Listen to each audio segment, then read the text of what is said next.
I can't believe may iba pa pala itong luto except sa nilaga. Ginataang talbos ng kamoting kahoy as shared by Ate Wenchi Cometa ng Lucena City. Ayan, dahil sa putahe na ito, meron kang 1,000 pesos. At saka, kayo po ba? Baka gusto nyo rin manalo. Share lang sa comment section ang inyong mga tinatagong recipe. Nag-iisip ka ba ng iuulam mamaya o bukas? Gusto mo yung masarap pero mura? Ako po si Stobado. At ako naman po si April, also known as Congratulations! At ito po ang Putahe ni Master! Ang cooking show ng mga tight sa budget!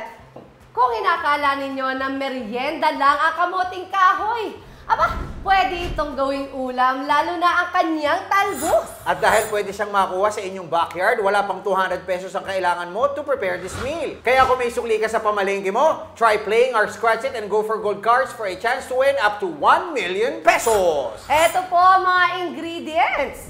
1/4 na dahon ng kamoting kahoy. Pwede rin ang talbos ng kamote.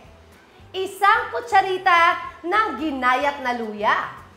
Gata, asin, paminta, siling labuyo o haba, at patis. Napakadali at simple ng pagluluto nito. I think I can do this at home later. Pakuluan na ang gata. Tapos isunod na ang bawang, sibuyas, luya at dahon ng kamote.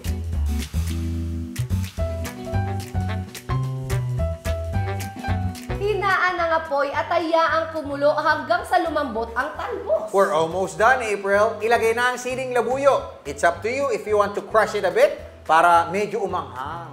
Tapos na agad yung snow?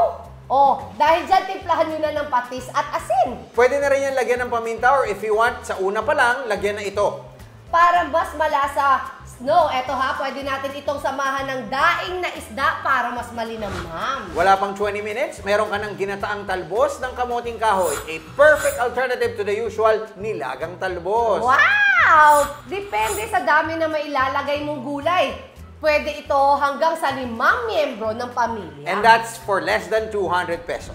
Iyan po ang ginisang ginataang talbos ng kamoting kahoy ni Ate Wenchi Cometa ng Lucena City. Baka may swak sa bulsa na putahe kayo dyan. I-share nyo naman sa comment section. Malay nyo, kayo na po ang next naming ma-feature at manalo ng 1,000 pesos. At sa sukli ninyo, pwedeng subukan ng swerte sa alinman sa aming 6 na cards. Scratch It Go Bananas at Manny 3 at Red Hot 7. Meron din tayong Go for Gold 20s, Go for Gold 50s, and Go for Gold 100. For more quick to follow and easy to cook recipe, tumutok lang dito sa Putahe ni Master! Ang cooking show ng mga tight sa budget! May ulam suggestion ka ba na swak sa budget? May recipe ka bang worth 200 pesos lang? Dapat yung masarap ang yummy! Pwes, i-share na yan! At baka ang recipe mo na ang susunod naming ma-feature sa ating Scratch It page, Putahe ni Master! Ang cooking show ng mga tight sa budget!